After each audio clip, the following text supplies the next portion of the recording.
Debbyites, we're back for episode 7 of season 4 of your favourite show, Outlander. I'm Rob Licuria. And I'm Paula Licuria. And as I say every week, we are your favourite married couple, talking about your favourite married couple. And finally, we get to talk about this episode because, let's be honest, I wasn't a huge fan of episode 6 because I just want to see what the hell was going on with Brianna and Roger. And this one pretty much just gave us everything that we needed to know, although I did have a few issues with it. First reactions from you? I enjoyed it. It was good. I'm glad. We got the payoff finally. Yeah. But I'm going to pick it apart a little bit. Let's just read. I'm going to read what this episode was about, just so we're clear. We pick up with Brianna in the 18th century, struggling to make her way to the colonies, intending to reunite with her mother Claire, but quickly finds herself lost and injured in the Scottish countryside. Brianna's prospects of finding her parents look dire until an unexpected Good Samaritan generously provides her with food and shelter. Meanwhile, Roger decides to follow Brianna into the past and travels through the stones at Craignadoon. The novelty of experiencing 19th century history firsthand wears off when Roger finds himself under the thumb of a merciless sea captain, Stephen Bonnet. So that's a pretty good overview of what happened. Did this episode meet your expectations? It did, yeah. There were bits in it that weren't in the book, bits that were in the book that I wish were in the show. But no, it did meet my expectations. I was quite happy with it, yes.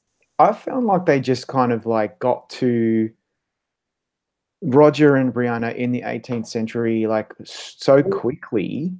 I was expecting them to draw it out a little bit more and kind of ramp up the tension, and they didn't. It was just like bing, bang, boom, they're together.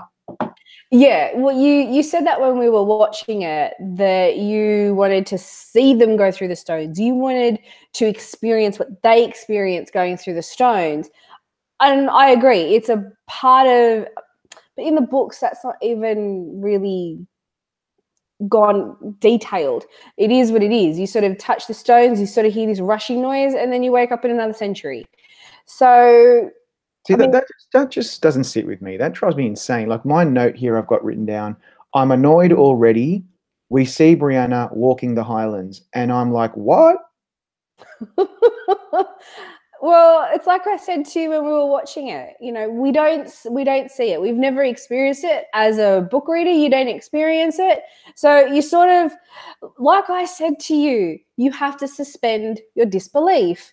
You've just got to go with it, roll with it, enjoy what's happening. But do you remember what I mentioned to you when we were watching those scenes as Brianna's crisscrossing across the countryside? It's reminiscent of Claire arriving on Jamaica. It was. The filming of it was beautiful. There was no talking. There was just music, and it elicited the same sort of feeling of being lost and slight hopelessness in not just a weird country, but a weird time. So I felt, I sort of was like, oh, okay, so it's starting off like that episode. And I enjoyed both those episodes. Well, I did like how it was reminiscent of Claire arriving on Jamaica, and I also liked how we were seeing her walking the same track that Roger was driving, in the other century. That was really well done. I love those. They're still connected, even though they're centuries apart. They're still connected in that way. And they used the same filming in a previous episode where Jamie and Claire were heading to North Carolina while Roger and Brianna were heading to the Scottish Festival in North Carolina. Do you remember that? Yeah. On the car on the road and then the horse in the cart. Mm-hmm. I like that. I like that particular way they film that bit and the editing and all that. I like that. I don't know. I'm still a little bit disappointed. I just found it very anticlimactic that they're both just kind of was like, yeah, let's go through the stones, and they went through the stones and now they're there, and then they had to kind of fight their way over to the colonies, and they managed to get there without too much fuss. And it was just, I found it rushed. Yeah, in comparison to the books, yes, it was rushed. From memory, And again, like I have said, it's been a while since I've read this particular book. In the book, it sort of does go on for a couple of chapters. So in comparison, they've sort of squashed what I think was about maybe 2 or 3 chapters, maybe more, into one very neat little package of episode 407. Yeah, it was definitely wrapped up. What we could talk about, though, one of the great highlights, completely unexpected from me, was that Frank appears in flashbacks, so we get to have an episode with Tobias Menzies again, which is awesome. That was wholly unexpected, even for me. I enjoyed that. I liked seeing the background story. And what I even loved was when, you know, Frank and Claire have that argument and they're like, that's it. I'm getting a divorce. You can go. I'm going to go do this. He gets his keys, off he storms. And the fact that he went and saw Brianna before he had his car accident, and then he's like in the car pleading with her.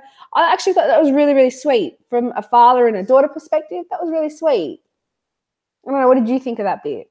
Yeah, I thought it was okay. Like I wasn't really following that particular storyline. I had forgotten the context, and I was more just like enjoying seeing him again. And because like sometimes people will think about Frank as like the guy who kind of is in the middle of the great love story that everybody follows between Jamie and Claire. And we do have to remember that poor old Frank, like, you know, what's he supposed to do? Like, Claire has gone to another century and she's fallen in love with this amazing rough diamond in Jamie, and he'll never live up to that kind of passionate love that they have. And you know, and then he ends up dying, you know, and then Claire ends up going back to the life she really wants in the 18th century. And I just feel like he gets a bit of a bum steer. So I'm kind of glad we got to be with him again and kind of see another side to him, that I mean, no one, I'm not suggesting that the fans think of him in a bad way, but like, we just need to remember that Frank's a good guy and kind of got a bit of a rough deal in this whole situation. Yeah, and you're stirring the pot there too. I think you're going to get a few comments below about that comment, because, you know, everyone wants Jamie and Claire to be together. Like you said, it's a love story for the ages. It's what everyone expects love should be like. You know, whereas Frank was more, you know, reality-ish, I suppose. But, you know, what you're right, it was good to see Frank in that situation. But look, I could completely bore Derbyites with talking about my theories and what I think, why I agree with Claire, and why, you know, I think Frank was a bit of a meddler and he was a bit of a pain in her jacksy. So, Well, say so. Why don't you give us your theory as to why you're not a fan of Frank? Well, I'm not a fan of Frank because, you know, so Jamie sends her back through the stones pregnant. And so she's had to give up one love to save her unborn child, her other love. You know, and then she goes back to Frank, who looks like Blackjack Randall, and then she's got to live with that knowledge of what Blackjack did to Jamie, raising her daughter with his descendant, you know, and then she goes and she does the right thing. She stays with Frank. She's loyal to him. She doesn't even, you know, go there with anybody else in that time period. But he goes and has multiple affairs. And as a married woman, that would make me angry. And I understand Claire's anger in that she's gone to the fact she's left the love of her life. She's trying to build one here. And Frank's just, you know, he's tried to make it work. Great. Thumbs up, brownie points to Frank. But then he goes off and has affairs anyway. And then she's like, ages ago, like when Brianna's little, let's get a divorce. No, I promised I was going to raise the daughter with you. And then all of a sudden, once Brianna hits 18, he's like, no, that's it. I'm going. So I completely get Claire and why she would want to throw another ashtray at him. Yeah. I forgot about the affairs, but I just think like, I mean, maybe he's never really been able to get over not being the man that she wanted and never living up to Jamie. No, Frank knows he's second best. He will always be second best to and that's damaging. That's got to be damaging to a person. Of course it is, but she's still there trying to make it work with him and only him in that time period. It's not like she suddenly left, taken Brianna as a baby and then chuffed off back to 18th century France. She stayed there with him. And then he goes and does that to her. Goodbye. Can you tell me what you really think? God. Don't get me wrong, love Tobias Menzies, but goodbye, Frank. Okay, fair enough. But I do love Tobias Menzies, and we're going to see him in The Crown next year anyway, so at least we get more of him. So that's awesome. Yeah, I'm looking forward to The Crown. Such a good actor. That's a whole other segue. That's a whole other thing, but he's such a great actor. Like all the actors on this show, whether you love Outlander or not, you got to admit this cast is killer. It's awesome. It's great. And they just seem to have this, like, chemistry's not the right adjective, but they just seem to get each other, and then you just see it in the scene. And, you know, when they're fighting, you've got the look in the eye, especially my favorite scene where Claire throws the ashtray at Frank, you know. And then you see when they love each other, they get along, and then when they hate each other. It's great. I love watching it. I've got a note here where you've written bombshell. I've written bombshell. Frank knew. What was that about? Frank knew what? Frank knew what? Something about Brianna. He knew something. Like he knew that she was going, or I don't know. Like maybe. Maybe when the ghost. Yeah. Okay. I know what you're talking about. So she's in, I forget the name of the port, but she's in Scotland. She's just purchased her new handmaid, Lizzie. And Lizzie turns around, says a physical goodbye to her father. And then Brianna is I welled up. So then Brianna turns around and there's Frank in his 1950s gear. And all he does is this. Yeah, that was a good moment. I was like, oh my God, Frank knows. He's giving her his blessing to go find Jamie. Brownie points to Frank. Okay, so he's not so bad after all, huh? Not so bad, no. So moving on, I got there was another big thing about this episode, and it's holy F. I won't swear for anyone who doesn't like that. Holy F, it's Leary. Oh God, yes. Preface, that was not in the book. Oh. No, it wasn't. I'm pretty sure it wasn't. I would have remembered if it was. But, oh my God, that was great. That was brilliant. I was waiting the whole time for the penny to drop for either Leary or Brianna. I was waiting for it. And then when that penny dropped, that was brilliant. It was awesome. I would have liked Brianna to have a bit more of a verbal attack at Leary, considering she's standing there calling Claire, you know, a witch and a beep and a this and a that. I wanted to again, love the actress, but I wanted to slap to the screen and slap Leary and say, listen, you're not getting Jamie, get over it. You had him married, didn't work, you're grey now, get over it. You're not getting him back. Move on. Basically, build a bridge. Yeah. But it was great. I loved it. It was good. Second of it.